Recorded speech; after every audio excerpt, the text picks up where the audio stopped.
ចាជំរាបសួរពុកម៉ែបងប្អូនថ្ងៃនេះខ្ញុំសូមបង្ហាញអំពីវិធីស្ងោរស្ពៃចង្កឹះចាជាដំបូងខ្ញុំដាំទឹកឲ្យពុះរួចខ្ញុំចិញ្ច្រាំសាច់ជ្រូកហើយខ្ញុំធ្វើការដាក់ម្រេចចូលដើម្បីលាយបញ្ចូលគ្នានិងប៊ីចេងដាក់បន្តិចមកជាបន្ទាប់មកទៀតគឺខ្ញុំធ្វើការដាក់អំបិលហើយខ្ញុំធ្វើការច្បាច់បញ្ចូលគ្នារួចពេលដែលទឹកយើងពុះខ្ញុំដាក់ខ្ទឹមសចូលហើយខ្ញុំច្រោចទឹកត្រីបន្តិចមកដើម្បីឲ្យវាមានជាតិបន្តមកទៀតខ្ញុំយកសាច់ជ្រូកដែលខ្ញុំច្របល់ចូលគ្នានឹងដាក់បញ្ចូល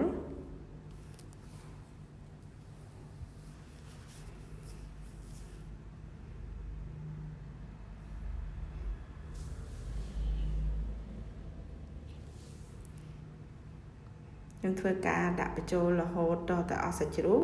ទើបខ្ញុំធ្វើការដួសពពុះចេញបន្ទាប់ពីដួសពពុះចេញអស់ហើយខ្ញុំថែមម្រេចបន្តិចទៀតមកដើម្បីឲ្យវាមានជាតិរួចខ្ញុំធ្វើការយកគល់ស្ពៃដើម្បីយកមកដាក់ចូលទៅក្នុងសម្លចាខ្ញុំធ្វើការដាក់គល់ស្ពៃចូលបន្ទាប់មកខ្ញុំទុករហូតដល់តែពុះខ្ញុំពេលដែលពុះហើយខ្ញុំធ្វើការដួសពពុះចេញម្សៅទៀត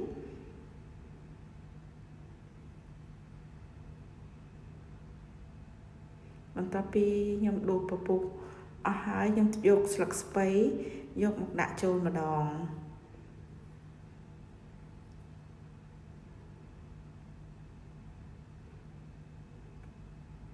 បន្ទាប់ពីខ្ញុំដាក់ស្លឹកស្ពៃចូលទៅក្នុងសម្លហើយខ្ញុំធ្វើការទុកមួយពុះចាដល់មកខ្ញុំធ្វើការក្រោបអូខេបន្ទាប់ពីវាឆ្អិនហើយចាឃើញថាយើងបានស្ងោរស្ពៃដែលមានរសជាតិឈ្ងុយឆ្ងាញ់អរគុណពុកម៉ែបងប្អូនដែលបានទស្សនាវីដេអូរបស់នាងខ្ញុំតាំងពីដើមរហូតដល់ចប់សូមអរគុណសូមជម្រាបលា